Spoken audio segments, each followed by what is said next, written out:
अस्सलाम वालेकुम रहमतुल्लाहि व बरकातुहू। आप देख रहे हैं टॉप 10 विद GNM और मैं हूं गुलाम नबी मदनी। दुनिया भर से आज की 10 बड़ी और इंतहाई अहम खबरें जिन पर आज हम बात कर रहे हैं। नाज़रीन किराम, आज 3 अगस्त 2020 है और आज दिन है पीर का। ये टॉप 10 विद GNM का सुबह का बुलेटिन है। खबरों का सिलसिला शुरू कर लेते हैं। जो आज की पहली बड़ी खबर है ये भारत से है। भारत के वजीर दाखिला अमित शाह, जिसे मोदी के बाद दूसरा भारत का बड़ा दहशतगर्द समझा जाता है, जिसने मकबूजा कश्मीर के अंदर और भारत के अंदर मुसलमानों की नस्ल कुशी के लिए ऐसे इक़दाम किए हैं जिसकी वजह से मुसलमानों पर हमले बढ़े हैं और कश्मीर के अंदर 1 साल से वहाँ लॉकडाउन जारी है, हड़ताल जारी है, लोगों पर जुल्म और तशद्दुद किया जा रहा है। अमित शाह के हवाले से खबर सामने आ रही है कि वो कोरोना से मुतासर होकर हस्पताल दाखिल हो चुके हैं और अमित शाह ने चंद दिन पहले कैबिनेट मीटिंग के अंदर भी शिरकत की थी, जिसका मतलब है कि मोदी भी मौजूद था उस काबीना के अंदर और दीगर जो वजीर हैं वो भी मौजूद थे। यूं भारत की मोदी हुकूमत की सारी काबीना इस वक्त मशकूक हो गई है कि कहीं उनको भी कोरोना वायरस लाहिक ना हुआ हो। नाज़रीन काम, आप जानते हैं अल्लाह ताला का अजाब मोदी की दहशतगर्द हुकूमत पर बरस तो रहा ही है। आप जानते हैं कि किस तरह से चाइना ने भारत को मारा है और किस तरह से चाइना इस वक्त भारत के इलाकों पर कब्जा कर रहा है। फिर नाज़रीन काम, भारत के नेपाल के साथ, बांग्लादेश के साथ, पाकिस्तान के साथ ताल्लुकात ख़राब हो गए और इतने फ़ौजी भारत के इससे पहले किसी हुकूमत में नहीं मरे होंगे जितने मोदी ने गुज़श्ता 6-7 सालों के अंदर भारतीय फ़ौजी मरवा दिए हैं, दुनिया भर के अंदर रसवाई अलग करवाई है। इसलिए एक राय तो ये है कि ये अल्लाह का अजाब है जिसकी पकड़ में मोदी हुकूमत आ चुकी है, अमित शाह आ चुका है, मजलूमों की आहें लग चुकी हैं। लेकिन नाज़रीन काम, एक दूसरी राय भी मौजूद है जिसमें कहा जा रहा है कि चूंकि 5 अगस्त को राम मंदिर का इफ्तिताह मोदी ने करना है और अमित शाह और दीगर वज़रा ने भी उसमें शिरकत करनी है, लेकिन हमलों का ख़तरा है कि कहीं राम मंदिर पर कोई बड़ा हमला ना हो जाए, इसलिए बहाना बनाकर अमित शाह कोरोना से मुतासर हुए हैं और बाकी काबीना के लोगों को भी मशकूक बना दिया है और मोदी को भी, ताकि वो शिरकत ना कर सकें, उनको एक तरह से बहाना मिल सके, जवाज़ मिल सके। यही वजह है नाज़रीन काम, अब ऐन मुमकिन है कि राम मंदिर के इफ्तिताह के मौके पर ना अमित शाह दाखिल हों, ना अमित शाह शरीक हों और ना ही मोदी शरीक हो और ना दीगर वज़रा शरीक हों। इससे पहले भी नाज़रीन काम हम आपको बता चुके हैं कि राम मंदिर का जो इफ्तिताह हो रहा है इस पे पहले हज़ारों लोगों को बुलाया जाना था, लेकिन हमलों का ख़तरा है और मोदी हुकूमत खुद बुज़दिल और डरपोक है, इसलिए उसने फैसला किया है कि महदूद सतह पर लोगों को बुलाया जाए। यहाँ तक कि हम आपको बता चुके हैं कि मोदी की शिरकत भी मशकूक हो सकती है, वो भी शरीक नहीं हो सकते। भारत नाज़रीन काम, राम मंदिर जितना चाहे भारत पैसा खर्च करके बना ले, एक ना एक दिन वहाँ पर इंशाअल्लाह ज़रूर बाबरी मस्जिद तामीर होगी और मुसलमानों को भारत की दरिंदा दहशतगर्द मोदी हुकूमत से ज़रूर जल्द निजात मिलेगी। आगे बढ़े नाज़रीन काम, जो आज की दूसरी बड़ी खबर है ये अफ़गानिस्तान से है। अफ़गानिस्तान के अंदर 3 रोज़ा जंगबंदी पर तालिबान ने अमल तो किया है और इसी तरह से काबुल हुकूमत ने भी एक तरह से अमल किया है, लेकिन नाज़रीन काम, कल अफ़गानिस्तान के अंदर जलालाबाद के अंदर जेल में एक बड़ा हमला हुआ है। दाइश ने इस हमले की जिम्मेदारी कबूल की है, जिसमें कहा जाता है 50 से ज़ायद लोग ज़ख्मी हुए हैं, जिसमें आम शहरी भी हैं, कैदी भी हैं और पुलिस वाले भी हैं। जबकि इतला सामने आ रही हैं कि 1500 से ज़ायद कैदी थे इस जेल के अंदर और जिनमें से 700 के करीब लोग कैदी फ़रार होने में कामयाब हो गए, जिनमें से कुछ को दोबारा भी पकड़ लिया गया है। और इस वक्त जब मैं वीडियो रिकॉर्ड कर रहा हूँ आज 3 अगस्त सुबह के वक्त, तो अब तक की इतलात ये हैं कि ये जंग जो है, वहाँ पर जो हमले जो हैं वो जारी हैं और वहाँ पर मुसल्लह जो अहलकार हैं दाइश के वगैरह वगैरह, तो वो वहाँ पर लड़ाई कर रहे हैं। काबुल इंतज़ामिया और अफ़गान मीडिया यही दावा कर रहा है। नाज़रीन काम, तालिबान ने इस हमले से बरात का ऐलान किया है। तालिबान तर्जुमान ज़बीहुल्लाह मुजाहिद ने रात ही बता दिया था कि वो इस हमले के अंदर मुलव्वस नहीं हैं और ना वो इस तरह की कार्रवाई कर सकते हैं। वो माहिदे पर, जंगबंदी माहिदे पर, वादे पर अमल कर रहे हैं। जबकि नाज़रीन काम, इतलात मौसूल हो रही हैं कि चूँकि दाइश के एक सरकर्दा लीडर को NDS ने पकड़ने का दावा किया था, इसलिए उसके रद्द अमल में दाइश ने यह हमला किया है। लेकिन हम आपको बारहा बता चुके हैं कि दाइश को अफ़गानिस्तान के अंदर सपोर्ट भारत की रॉ एजेंसी कर रही है, भारत की हुकूमत कर रही है और इसी तरह से कठपुतली इंतज़ामिया जानबूझकर ख़ुद उन्हें मदद फराहम करती है। इसलिए बहुत से लोग, बहुत से तजज़ियाकार ये भी दावा कर रहे हैं कि जलालाबाद जेल पर हमला ख़ुद काबुल इंतज़ामिया ने किया है ताकि तालिबान को बदनाम किया जा सके और दीगर मफादात को हासिल किया जा सके। आगे बढ़ लेते हैं काम जो आज की तीसरी बड़ी खबर है ये मकबूजा कश्मीर से है। नाज़रीन काम मकबूजा कश्मीर के अंदर आज से भारत की दरिंदा गासिब हुकूमत और फ़ौज ने वहाँ पर कर्फ्यू का, सख्त कर्फ्यू का, लॉकडाउन का ऐलान कर दिया है। और आप जानते हैं 5 अगस्त को यौम इस्तेहसाल कश्मीरी मना रहे हैं। पाकिस्तान के अंदर, दुनिया भर के अंदर यौम इस्तेहसाल मनाया जा रहा है।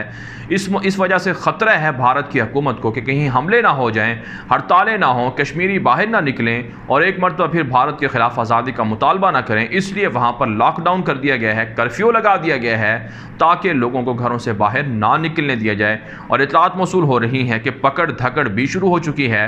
कश्मीरियों को गिरफ़्तार किया जा रहा है, उनके कायदीन को गिरफ़्तार किया जा रहा है ताकि वो जलसों से, रैलियों से, मुजाहरों से खिताब ना कर सकें। जबकि नाज़रीन काम भारत के साबिक वज़ीर ख़ज़ाना जो कांग्रेस से ताल्लुक़ रखते हैं, उन्होंने एक मज़मून लिखा है इंडियन एक्सप्रेस के अंदर। उसमें वाज़े तौर पर उन्होंने इंकशाफ किया है कि मोदी का इक़्तिदार कश्मीरियों के लिए यकीनन भयानक दौर साबित हो रहा है। इतना जुल्म पहले कश्मीरियों पर कभी नहीं हुआ जितना मोदी ने आकर जुल्म के पहाड़ तोड़े हैं।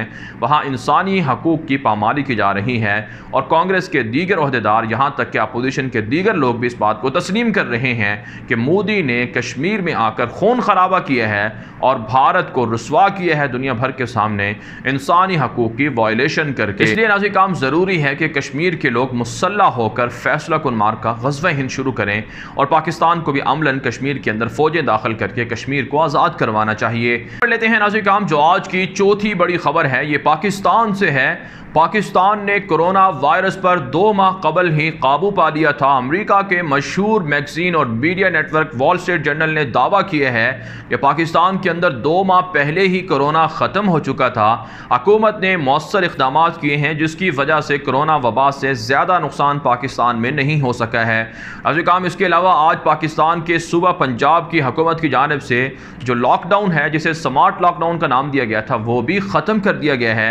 और पाकिस्तान की हुकूमत का दावा है कि 15,000 से ज़ायद कोरोना टेस्ट किए गए हैं ईद के दिनों में, जिनमें से बहुत कम जो चंद सौ के करीब लोग हैं उनमें कोरोना टेस्ट मुस्बत आया है, जबकि बाकी लोग कोरोना से एक तरह से खाली करार दिए गए हैं। यूँ नाज़रीन काम पाकिस्तान के अंदर अल्हम्दुलिल्लाह कोरोना वबा ख़त्म हो चुकी है। पाकिस्तान को इसका इतना नुकसान नहीं हुआ जितना कि पाकिस्तान के पड़ोसी मुल्क के भारत को हुआ है, जहाँ पर मोदी हुकूमत ने तकरीबन 15 लाख के करीब शहरियों को कोरोना से मुतासर करवा दिया है। और अब तक की इतलात ये हैं कि हज़ारों लोग इस वायरस से जाँ बहक हो चुके हैं, जबकि करोड़ों लोग कोरोना वायरस की वजह से बेरोज़गार हो चुके हैं, उनकी मईशत तबाह हो चुकी है।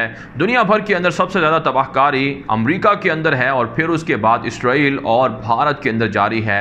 और दुनिया के अंदर यही 3 सबसे बड़े दहशतगर्द मुल्क हैं जिनको अल्लाह ताला दुनिया के अंदर इबरत का निशान बना रहे हैं। आगे बढ़े जाए काम जो आज की 5वीं बड़ी खबर है ये ईरान और मुत्तहिदा इमारात के ताल्लुकात के हवाले से है। आज काम ईरानी वज़ीर ख़ारजा जवाद ज़रीफ़ ने UAE मुत्तहिदा अरब इमारात के वज़ीर ख़ारजा से वीडियो लिंक के ज़रिए से गुफ्तगू की है। ईरान और UAE के वज़राए ख़ारजा के दरमियान जो मुलाकात हुई है, फ़ोन पर या वीडियो के ज़रिए से बातचीत हुई है, इसमें बाहमी ताल्लुकात को बेहतर करने और मशरिक़ वस्ता के अंदर बाहमी इत्तिहाद को फ़रोग़ देने, बाहमी ताउन को, तिजारती ताल्लुकात को बढ़ाने समेत कोरोना वायरस के हवाले से भी बातचीत की गई है। आज काम हम आपको बारहा बता चुके हैं कि बैकडोर राबते शुरू हो चुके हैं UAE, सऊदी अरब और ईरान के दरमियान। और अब आप कह सकते हैं कि सऊदी ईरान दोस्ती भी शुरू हो चुकी है और UAE इसमें मरकज़ी रोल प्ले कर रहा है।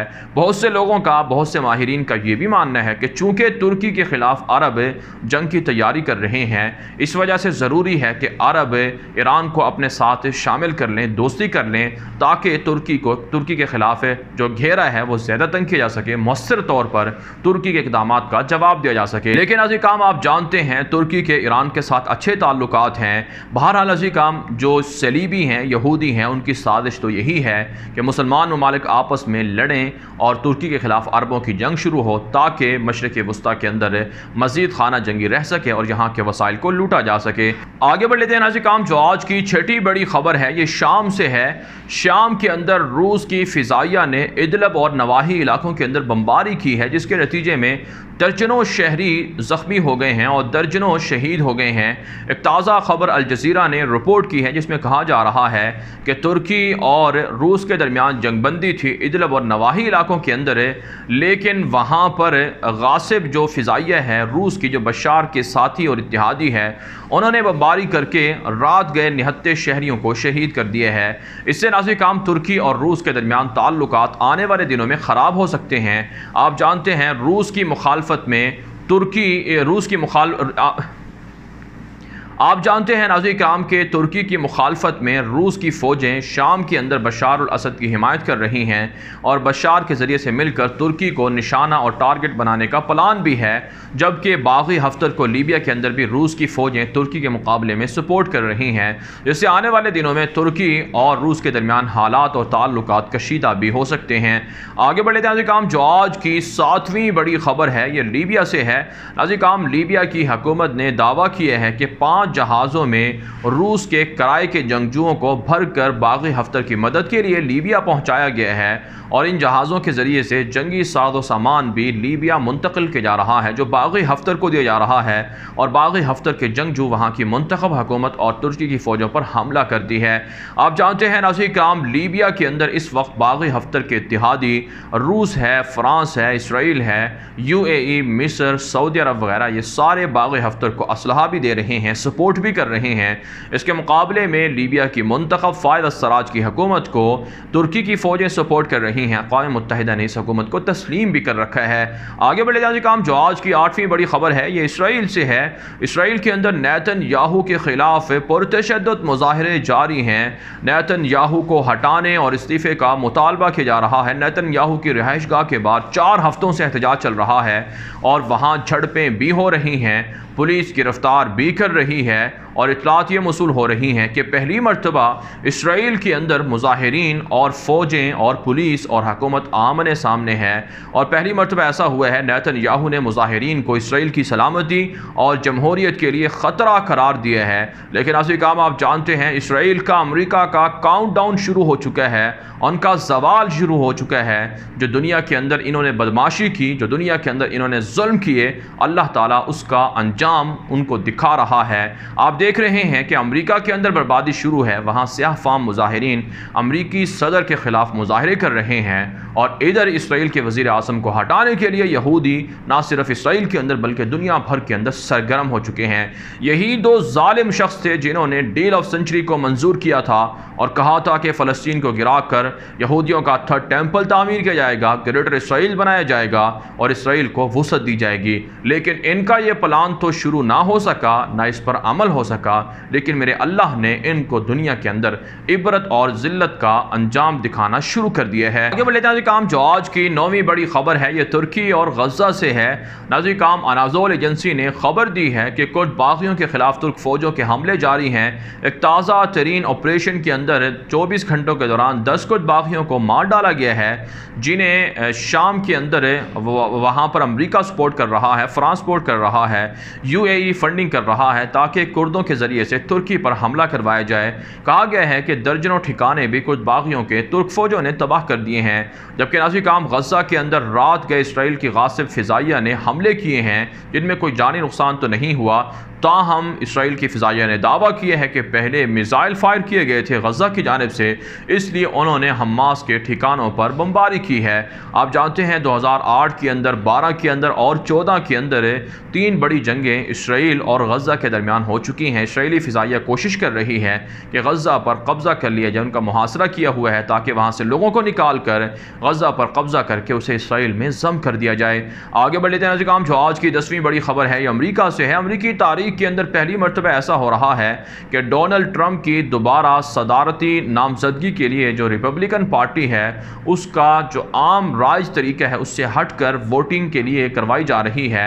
इससे पहले नाज़रीन काम, एक कन्वेंशन होता था, एक जलसा होता जाता था, जिसमें पूरे अमेरिका की लोग, पूरे अमेरिका की आवाम, ये दुनिया भर से लोग देखते थे कि किस तरह से नामजद किया जा रहा है दोबारा सदारत के लिए। इस मरतबा नाज़रीन किराम कोरोना वबा की वजह से कहा जाता है प्राइवेट नौयत की वोटिंग होगी और इसमें सिर्फ रिपब्लिकन पार्टी के जो अहदेदार हैं, जो नुमाइंदे हैं, वही शिरकत करेंगे और ट्रंप को मुंतखब करेंगे। बहरहाल नाज़रीन काम कहा जा रहा है कि अमेरिकी सदर डोनाल्ड ट्रंप इलेक्शन हार सकते हैं और वहाँ खून खराबा भी हो सकता है, लेकिन वाइट हाउस के एक आला अहदेदार ने कहा है कि ट्रंप इलेक्शन को मौखर भी नहीं करेंगे और बर वक्त इंतखाबात होंगे और ट्रंप इलेक्शन भी जीतेंगे।